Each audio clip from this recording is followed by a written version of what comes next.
আলাইকুম, তুরস্কের ইস্তাম্বুল থেকে আপনাদের সাথে আছি আমি সরোয়ার আলম। যে যেখান থেকে আমার সাথে যুক্ত হচ্ছেন সাদর আমন্ত্রণ জানাচ্ছি। সৌদি আরবের নেতৃত্বে নতুন একটা জোট গঠিত হচ্ছে, যে জোটটিকে মূলত তারা বলছে যে লোহিত সাগরের জাহাজ চলাচল, নির্বিঘ্নে জাহাজ চলাচল নিশ্চিত করার জন্য হুথিদের বিরুদ্ধে এই জোটটি গঠিত হচ্ছে। কিন্তু বিশ্লেষকরা মনে করছেন ইরান, আমেরিকা, ইসরায়েল যুদ্ধ এবং মধ্যপ্রাচ্যের আরব দেশগুলোতে ইরানের এই টার্গেটের মধ্যেই এরকম একটা জোট মানেই হচ্ছে মূলত হুথিদের বিরুদ্ধে, বলা হলো এটা ইরানের বিরুদ্ধে সৌদি নেতৃত্বের একটা জোট। জোটটা কেন গঠিত হচ্ছে, কিভাবে গঠিত হচ্ছে, কারা আছে? এ পর্যন্ত 14টা দেশ এই জোটে যুক্ত হওয়ার ঘোষণা দিয়েছে, সম্মতি দিয়েছে। তাদের মধ্যে বাংলাদেশ, পাকিস্তান, তুরস্ক সহ অনেকগুলো দেশ আছে। টোটাল প্রায় 51টা দেশকে সৌদি আরব এই জোটে অংশগ্রহণ করার জন্য আমন্ত্রণ জানিয়েছে। 50টা দেশ এবং একটা হচ্ছে আন্তর্জাতিক সংস্থা ইউরোপীয় ইউনিয়ন, সেই আন্তর্জাতিক সংস্থাটা, একেও এই জোটে যুক্ত হওয়ার আহ্বান জানিয়েছে। কেন এরকম একটা বিশাল আন্তর্জাতিক জোট গঠন করতে হচ্ছে সৌদি আরবের এই লোহিত সাগরকে নিরাপদ রাখতে? হুথিদের বিরুদ্ধে সৌদি আরবের কিন্তু এর আগে অলরেডি একটা জোট আছে, আরব জোট। ইয়েমেন যুদ্ধ শুরুর পর সৌদি আরব একটা আরব কোয়ালিশন গঠন করেছিল ইয়েমেনে হুথিদের বিরুদ্ধে আক্রমণ করার জন্য। সেই আরব কোয়ালিশনে সৌদি আরব, সংযুক্ত আরব আমিরাত, কাতার ও তারপরে হচ্ছে বাহরাইন, মিশর, এইরকম দেশগুলো ছিল। এবং সেই কোয়ালিশন, এই যে সর্বশেষ হুথিদের উপরে যে আক্রমণ, সেই আক্রমণেও সেই কোয়ালিশনের সম্মতি ছিল। সেই কোয়ালিশনের পক্ষ থেকে বিভিন্ন ধরনের বিবৃতিও আসে। এরপরেও উপসাগরীয় দেশগুলোর যে জোট জিসিসি, গালফ কোঅপারেশন কাউন্সিল, এই গালফ কোঅপারেশন কাউন্সিলও মূলত হুথিদের বিরুদ্ধে কাজ করে সৌদি আরবের নেতৃত্বে। তাহলে এই মুহূর্তে হুথিদের বিরুদ্ধে এত বিশাল একটা জোট গঠন করার দরকার কি, সেটাই আমরা আজকে দেখব। তবে তার আগে ছোট ছোট কিছু খবর আছে। খবরগুলোর মধ্যে একটা হচ্ছে গাজা ভূখণ্ডে হামাস পুরো ছেড়ে দেওয়ার স্বীকৃতি দিয়েছে এবং সেই অস্ত্র ছেড়ে দেওয়ার মাধ্যমে সেখানে নতুন করে শান্তি প্রতিষ্ঠা হবে। এই বক্তব্যটা এসেছে মার্কিন প্রেসিডেন্ট ডোনাল্ড ট্রাম্পের কাছ থেকে। ডোনাল্ড ট্রাম্প বলছে গাজায় শান্তি প্রতিষ্ঠার ফাইনাল স্টেপ হিসেবে হামাস অস্ত্র ছেড়ে দিয়েছে এবং সেখানে ফাইনাল চুক্তি হয়েছে। দ্বিতীয় স্টেপ ছিল এটা। এই অস্ত্র ছেড়ে দেওয়ার পরে সেখানে আন্তর্জাতিক একটা সংস্থা অলরেডি গঠিত হয়েছে, আপনারা জানেন। আন্তর্জাতিক 2-3টা সংস্থা সেখানে কাজ করছে, মানে আন্তর্জাতিক বোর্ড অফ গভর্নেন্স, মানে আন্তর্জাতিক একটা সরকার, যেটার প্রধান হচ্ছে Donald Trump. Board of piece বলে সে। আর এটার সাথে মুসলিম দেশের অনেকগুলো নেতারা আছে, প্রায় সবগুলো মুসলিম দেশের নেতারা এটার মধ্যে আছে। তার কথা হচ্ছে যে এটার অধীনে একটা পুলিশি বাহিনী গঠন হবে। সেই পুলিশি বাহিনী গাজায় ঢুকবে এবং সেখান থেকে আস্তে আস্তে ইসরায়েল উঠে যাবে।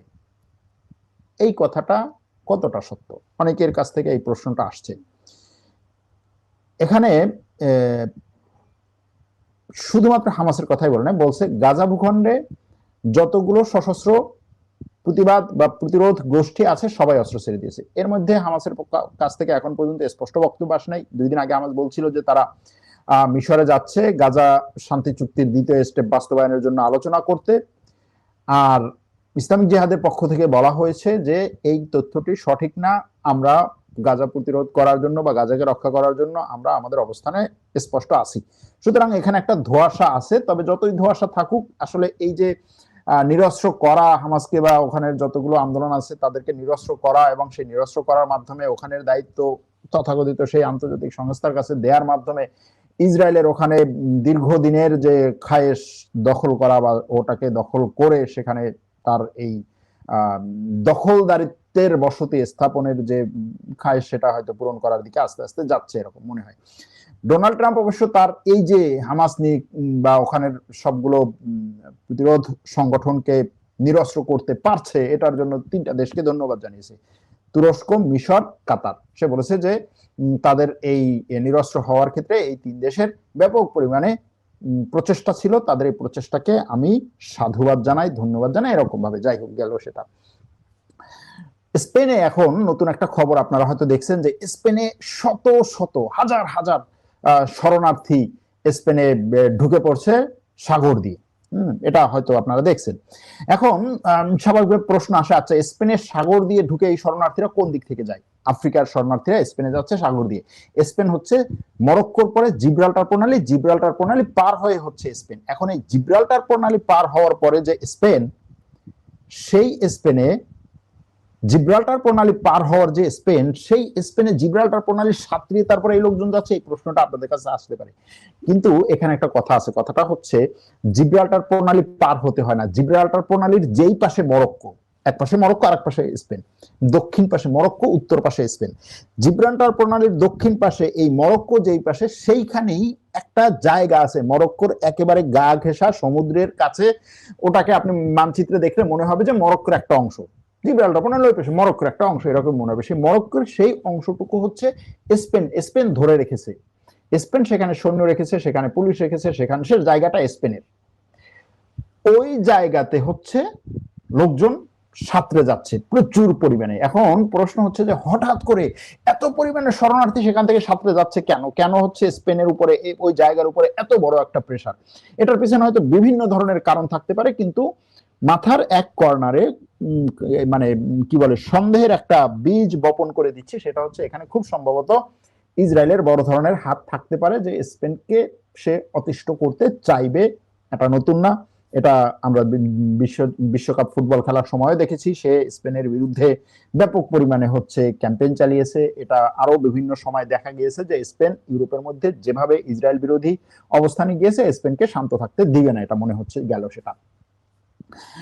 এরপরে তুরস্কের সাথে ইরাকের বড় ধরনের একটা চুক্তি হয়েছে, একটা না একাধিক, অনেকগুলো চুক্তি হয়েছে। একটা হচ্ছে তুরস্ক ইরাক পেট্রোলিয়াম চুক্তি, আর একটা হচ্ছে তুরস্ক ইরাক ট্রান্সপোর্ট চুক্তি।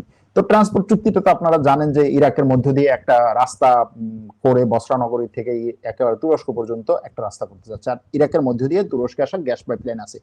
সেখানে ইরাক থেকে বিশ্বে যে পাইপ গ্যাসগুলো যায় সেটা তুরস্কের মধ্য দিয়ে যায়, তুরস্কের মধ্য দিয়ে যায় কিরকুক জেইহুন পাইপলাইন।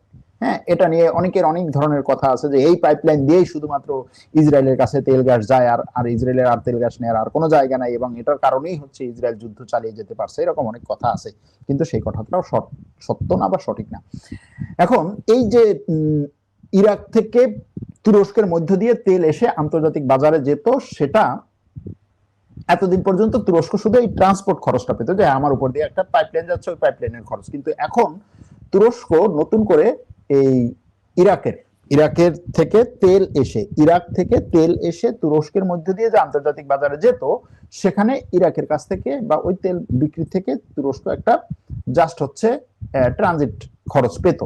তো এখন তুরস্ক ইরাকের যে রাষ্ট্রীয় তেল উৎপাদন কোম্পানি বা তেল উৎপাদন সংস্থা, সেটার সাথে তুরস্কের রাষ্ট্রীয় তেল উৎপাদন সংস্থার একটা চুক্তি হয়েছে, যেই চুক্তি অনুযায়ী তুরস্কের রাষ্ট্রীয় তেল উৎপাদন সংস্থা ইরাকে গিয়ে ইরাকের খনিগুলোতে তেল উৎপাদন করবে, খনিগুলোতে কাজ করবে, সেখান থেকে তেল উৎপাদন, তেল পরিশোধন, তেল সাপ্লাই সবগুলো করবে।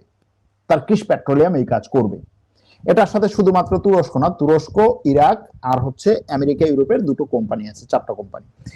তো এটাকে অনেকে এভাবে দেখছে যে 100 বছর আগে লুজান চুক্তির মাধ্যমে, লুজান চুক্তির কারণে তুরস্ক ইরাকের, বর্তমান যেটা ইরাকের অংশ মুসুল এবং কিরকুক, যে অঞ্চলে সবচেয়ে বেশি তেল আছে, ওই জায়গাটা ছেড়ে দিতে বাধ্য হয়েছিল লুজান চুক্তির কারণে। লুজান চুক্তিটা করা হয়েছিল প্রথম বিশ্বযুদ্ধের পরে বর্তমান যে তুর্কি রাষ্ট্র সেটা গঠনের একটা অংশ হিসেবে। অনেকে বলছেন যে সেই জায়গাতে এখন তুরস্ক নতুন রূপে ঢুকছে, সে ওখানের তেল উৎপাদনের এখন অংশীদার হচ্ছে। এটাকে এযাবৎকালের তুর্কির এই অঞ্চলে সবচেয়ে বড় তেল গ্যাস চুক্তি হিসেবে দেখা হচ্ছে। তার আগে, এই চুক্তিটা করার আগে, ইরাকের প্রধানমন্ত্রী, ইরাকের পার্লামেন্ট স্পিকার, ইরাকের প্রতিরক্ষা মন্ত্রী, ইরাকের কি বলে গোয়েন্দা প্রধান, এরা তুরস্কে এসেছে বিভিন্ন সময়, 1 সপ্তাহের মধ্যে বারবার এসেছে, তুরস্কের রাষ্ট্রপতির সাথে বৈঠক করেছে, এবং ইরাকের প্রধানমন্ত্রী এটা বলেছে যে আমরা চাই তুর্কির মধ্য দিয়ে 1 ব্যারেল তেল যাক, তুরস্কের যা এই 1 মিলিয়ন ব্যারেল তেল যাক, তুরস্কের একদিনের যে প্রয়োজন সেটা হচ্ছে আমরা দেবো। এটা আপনারা এর আগে শুনেছেন। কিন্তু যেটা শুনেন না সেটা হচ্ছে এই ঘটনার পরপরই হচ্ছে লেবাননের প্রধানমন্ত্রী এবং লেবাননের প্রেসিডেন্ট, যা এক সপ্তাহের মধ্যে, প্রথমে এসেছে প্রধানমন্ত্রী, পরে এসেছে প্রেসিডেন্ট, তুরস্কে এসে তুর্কির রাষ্ট্রপতির সাথে বৈঠক করেছেন। প্রধানমন্ত্রীকে প্রথম পাঠানো হয়েছিল যে তুরস্কের সাথে একটা রফা দফা হোক, তাতে কাজ হয়নি। পরবর্তীতে লেবাননের প্রেসিডেন্ট এসেছেন, তিনি আসার আগে তার দেশে বসে মিডিয়াতে সাক্ষাৎকার দিয়ে তুরস্কের ব্যাপারে মোটামুটি অনেক উচ্ছ্বাস প্রকাশ করেছেন যে তুর্কির এই অঞ্চলে গুরুত্বটা অনেক, লেবাননের জন্য তুরস্কের গুরুত্ব অনেক, লেবাননের নিরাপত্তা এবং অর্থনৈতিক অগ্রগতির জন্য তুরস্ককে লেবানন পাশে চায়, এবং তুরস্ক শুধুমাত্র লেবাননের একটা প্রতিবেশী রাষ্ট্র হিসেবেই না, বরং হচ্ছে লেবাননের সবচাইতে গুরুত্বপূর্ণ একটা পার্টনার হিসেবে এই অঞ্চলে দেখতে চায়। এজন্য তুরস্কের সাথে যা যা করা দরকার লেবানন সেগুলো করবে, এরকম কিছু। প্রশ্ন হচ্ছে কেন? এর কারণ হচ্ছে লেবানন তুরস্কের কাছে কোনো ধরনের কোনো আলোচনা না করেই তুর্কির সবচাইতে বড় শত্রু যে গ্রিক সাইপ্রাস বা গ্রিস এবং গ্রিসের সাথে লেবানন একটা সমুদ্র চুক্তি করেছিল। সেই সমুদ্র চুক্তিতে তুরস্ক যার কারণে ব্যাপক পরিমাণে খেপা, এবং সেই খেপা থেকে লেবাননের বিরুদ্ধে কিছু কিছু ডিপ্লোম্যাটিক প্রক্রিয়া তুরস্ক শুরু করেছিল। শেষ পর্যন্ত লেবাননের সরকার বর্তমানে এই যে হিজবুল্লাহর নিরস্ত্রকরণ এবং হিজবুল্লাহর নিরস্ত্রকরণের মাধ্যমে লেবাননের সামরিক বাহিনীকে শক্তিশালী করানোর যে আন্তর্জাতিক একটা প্রচেষ্টা, যেটা আমেরিকা এবং ইউরোপ এখন চেষ্টা করছে, ডোনাল্ড ট্রাম্প এবং ফ্রান্সের প্রেসিডেন্ট এখন চেষ্টা করছে যে একদিকে হিজবুল্লাহকে নিরস্ত্র করা, একদিকে হিজবুল্লাহর উপরে আক্রমণ করা, যেটা ইসরায়েল করতেছে, আরেকদিকে হচ্ছে লেবাননের সরকারি সামরিক বাহিনীকে শক্তিশালী করা বা সামরিক বাহিনীকে সেই সমস্ত জায়গায় নিয়ন্ত্রণ দেওয়া। কিন্তু লেবাননের সামরিক বাহিনী শক্তিশালী না, তার সেই ধরনের নিরাপত্তার সেই ধরনের ক্যাপাসিটি নেই। এখন তার সেই ক্যাপাসিটি বৃদ্ধির জন্য এখান থেকে কাছাকাছি কোনো শক্তি দরকার, সেই শক্তিটাকে তুরস্ক। এখন এটার জন্য লেবাননের প্রেসিডেন্ট তুরস্কে আসছে। লেবাননের সাথে এমনিতেই লেবাননে তুরস্কের সৈন্য আছে, আন্তর্জাতিক যে লেবাননে যে আন্তর্জাতিক জোট আছে সেখানে, কিন্তু এটাকে আরো পরিধিটাকে বাড়াতে চাচ্ছে লেবানন এবং তুরস্ক, এবং এর সাথে হয়তো লেবাননের সাথে তুরস্কের সমুদ্র চুক্তি ওইদিকেও যেতে পারে। লেবাননের যে তেল গ্যাসের যে ভান্ডারগুলো আছে মূলত ভূমধ্য সাগরে, সেটার দিকেও হয়তো নজর যেতে পারে, এরকম একটা আলোচনা। দেখেন, একদিকে লেবানন, একদিকে হচ্ছে এই ইরাক, দুই দেশের রাষ্ট্রপ্রধানরা তুরস্কে এসে এই ধরনের আলোচনা করছে। গেল এটা। এখন যে জায়গাতে আসছি সেটা হচ্ছে সৌদি আরবের নেতৃত্বে আন্তর্জাতিক জোট। লোহিত সাগরের নিরাপত্তা এবং বাণিজ্যিক জাহাজের অবাধ চলাচল নিশ্চিত করতে Saudi Arab multi national maritime defence alliance MMDA, এই মাল্টিন্যাশনাল মেরিটাইম ডিফেন্স অ্যালায়েন্স নামক একটা নতুন সামরিক জোট গঠন করেছে। এই জোটের সম্মেলন হয়েছে রিয়াদে এবং যৌথ ঘোষণাও এসেছে। রিয়াদের সম্মেলনে এ পর্যন্ত 51টা দেশ ও সংস্থাকে আমন্ত্রণ জানানো হয়েছে। অনলাইনে কনফারেন্সটা হয়েছে। আমন্ত্রিতদের মধ্যে 43টা দেশ এবং ইউরোপীয় ইউনিয়নের একটা প্রতিনিধি দল সরাসরি অথবা ভিডিও কনফারেন্সের মাধ্যমে রিয়াদের বৈঠকে অংশ নেয়। এখনো পর্যন্ত 14টা দেশ এই জোট গঠনের সম্মতি জানিয়ে যৌথ বিবৃতিতে স্বাক্ষর করেছে। দেশগুলোর মধ্যে আছে সৌদি আরব, তুরস্ক, বাংলাদেশ, কুয়েত, বাহরাইন, কাতার, জর্ডান, মিশর, Pakistan, Djibouti, Somalia, Yemen, Sudan এবং নাইজেরিয়া। বাকি যে দেশগুলো যোগদানের বিষয়টি বিবেচনা করছে বা তাদের বাকি দেশগুলো যোগদানের বিষয়টি বিবেচনা করছে অথবা তাদের আইনি প্রক্রিয়া সম্পন্ন করছে। এই জোটের চূড়ান্ত চার্টার বা প্রাতিষ্ঠানিক কাঠামো এখনো পর্যন্ত চূড়ান্ত হয়নি, তবে দেশগুলোর যোগদানের প্রধান শর্ত এবং অবস্থান তারা স্পষ্ট করেছে। কূটনৈতিক সূত্র অনুসারে বলা যায় যে এখনো পর্যন্ত যে দেশগুলো এই যৌথ বিবৃতিতে স্বাক্ষর করেছে তা আসলে একটা রাজনৈতিক ঘোষণা।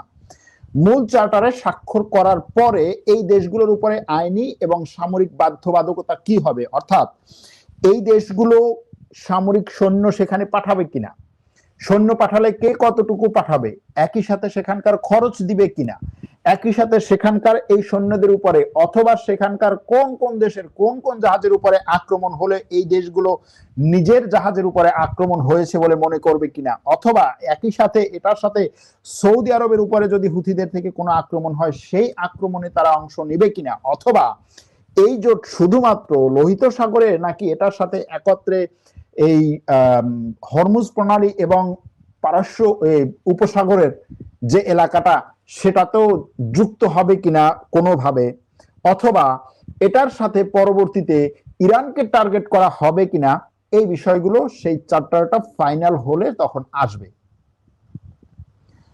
ওদিকে ফ্রান্স, জার্মানি এবং ইতালির মতো ইউরোপীয় ইউনিয়নের দেশগুলো শর্ত দিয়েছে যে আমেরিকা যদি এই জোটে সরাসরি অংশ নেয় তবে তারা জোটে যোগ দেওয়ার বিষয়টি গুরুত্ব দিয়ে বিবেচনা করবে। আবার সংযুক্ত আরব আমিরাত এবং ওমান এই জোটের লক্ষ্যকে সমর্থন করলেও এখনো পর্যন্ত যোগ দেয়নি বা এই চুক্তিতে স্বাক্ষর করে নাই। বাংলাদেশ, তুরস্ক এবং আমেরিকার অবস্থানে যদি আসি, বাংলাদেশ এই জোটের অন্যতম প্রতিষ্ঠাতা সদস্য হিসেবে যৌথ বিবৃতিতে স্বাক্ষর করেছে। বিশ্ব বাণিজ্য এবং নিজেদের জ্বালানি নিরাপত্তা নিশ্চিত করতে লোহিত সাগরের নৌপথের স্বাধীনতা রক্ষা করা বাংলাদেশের জন্য অন্যতম গুরুত্বপূর্ণ বলে মনে করছে বাংলাদেশ। বাংলাদেশ নীতিগতভাবে এই সামুদ্রিক প্রতিরক্ষা উদ্যোগকে সমর্থন করেছে। ওদিকে তুরস্ক ন্যাটোর অন্যতম শক্তিশালী একটা সদস্য রাষ্ট্র হিসেবে এই জোট গঠনে সরাসরি সমর্থন দিয়েছে। তবে তুরস্কের অবস্থান হচ্ছে যে সে মূলত বাণিজ্যিক জাহাজের নিরাপত্তা রক্ষার মধ্যে তার অবস্থানটা সীমাবদ্ধ থাকবে। যে এখানে যদি কোনো সামরিক জাহাজ আসে, কোনো সামরিক জাহাজ যদি হুতিদের উপরে আক্রমণ করে বা অন্য কোনো কিছু করে এবং সেটার বিরুদ্ধে যদি এই জোটের কোনো দেশের সামুদ্রিক জাহাজে কোনো ধরনের আক্রমণ হয়, তুরস্ক সেটা নিয়ে মাথা ঘামাবে না। শুধুমাত্র যদি বাণিজ্যিক রুট নিরাপদ রাখতে এটা নিয়ে কাজ করা হয় তাহলে তুরস্ক সেই ক্ষেত্রে কাজ করবে। এরপরেও আরেকটা কথা হচ্ছে যে এই জোটের সাংগঠনিক কাঠামো এবং সামরিক দায়িত্ব চূড়ান্ত হওয়ার পর তুরস্ক তার পরবর্তী পদক্ষেপ ঠিক করবে। আমেরিকা কি করছে? সৌদি আরবের প্রতিরক্ষা মন্ত্রী প্রিন্স খালিদ বিন সালমান আমেরিকার শীর্ষ নেতৃত্বের সাথে জরুরি বৈঠক করেছেন এই জোট নিয়ে। ওয়াশিংটনকে এই জোটে যোগ দেওয়ার আমন্ত্রণ জানানো হলেও মার্কিন প্রশাসন এখনো আনুষ্ঠানিকভাবে জোটে যোগ দেওয়ার চূড়ান্ত ঘোষণা দেয়নি। তবে পর্দার আড়ালে আমেরিকা এই জোটকে শুধুমাত্র পূর্ণ সমর্থনই দিচ্ছে না, বরং এই জোট গঠনের যে মূল পরিকল্পনা সেটাও হয়তো আমেরিকার কাছ থেকেই এসেছে। এজন্য যে কোনো সময় আমেরিকা এই জোটে যুক্ত হওয়ার ঘোষণা দিতে পারে। তবে কৌশলগতভাবে সে হয়তো ধীরে চলো নীতি গ্রহণ করছে সৌদি আরবের কারণে। এখন এই জোট কিভাবে কাজ করবে, কি কাজ করবে? সম্প্রতি ইয়েমেনের ইরান সমর্থিত হুথি বিদ্রোহীরা সৌদি আরবের ওপর সামুদ্রিক অবরোধের ঘোষণা দেয়া এবং সৌদি তেল ট্যাঙ্কারে যে হামলাগুলো চালায়, এই হুমকি মোকাবেলার জন্যই মূলত এই জোটটি খুবই গুরুত্বপূর্ণ একটা প্রতিরক্ষামূলক জোট এবং প্রতিরক্ষামূলক কৌশল অবলম্বন করবে। এটি যদিও বলা হচ্ছে যে কোনো দেশের বিরুদ্ধে সরাসরি আক্রমণাত্মক যুদ্ধ ঘোষণা করবে না, বরং হুথিদের রুখতে কিছু পদক্ষেপ নেবে। এখনো পর্যন্ত যে তথ্যগুলো আসছে সেগুলোর উপরে ভিত্তি করে বলছি।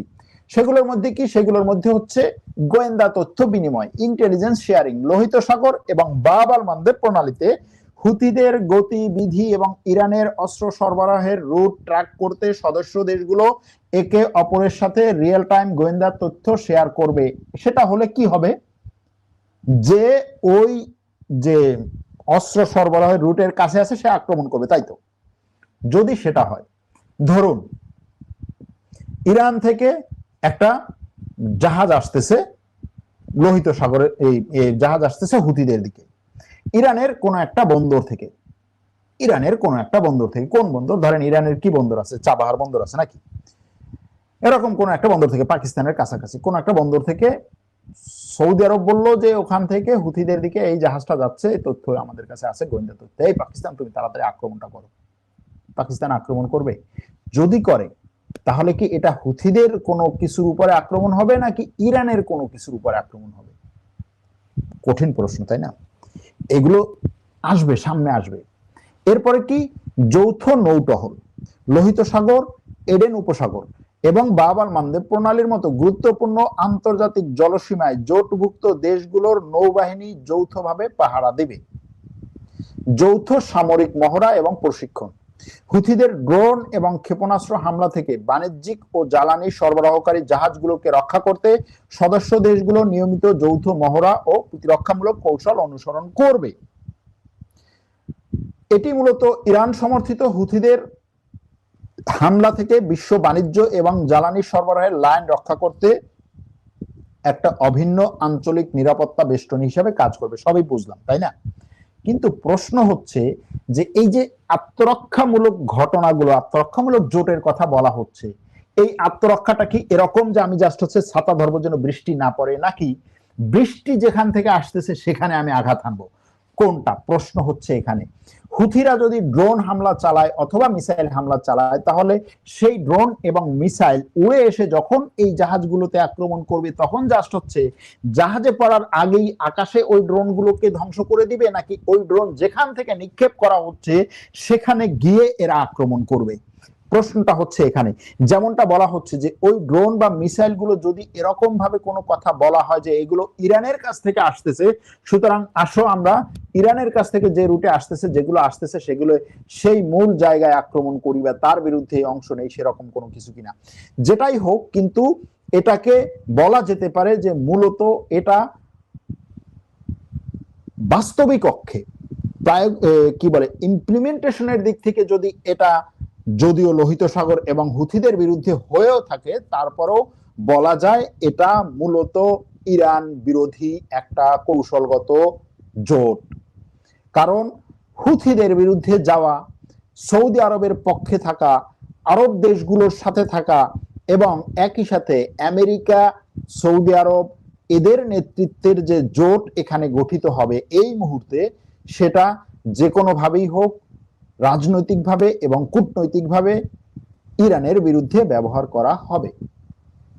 সামরিক দিক থেকে যদিও সরাসরি ব্যবহার করা নাও হয়, তারপরেও কূটনৈতিক দিক থেকে, রাজনৈতিক দিক থেকে ব্যবহার করা হবে। সেদিক থেকে বলা যেতে পারে যে সৌদি আরবের নেতৃত্বে 14টা মুসলিম দেশকে নিয়ে অলরেডি ইরান বিরোধী একটা জোট হয়ে গেছে।